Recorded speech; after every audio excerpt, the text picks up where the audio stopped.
کا احترام اگر حقیقت کی نظر سے دیکھا جائے تو استاد کی حیثیت، اہمیت اور مقام مسلم ہے، کیونکہ استاد ہی نونہالانہ تعلیم و تربیت کا ضامن ہوتا ہے۔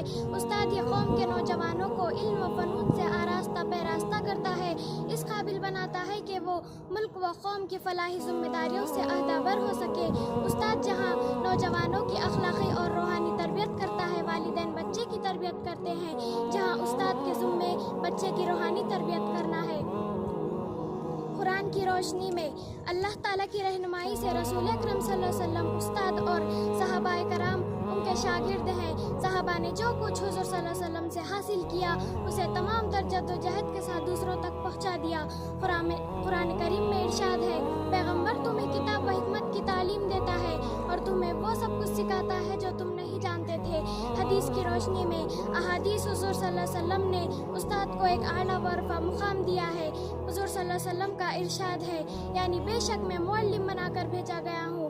پھر ارشاد فرماتے ہیں، انسان کے 3 باپ ہوتے ہیں، والد، سسر اور استاد۔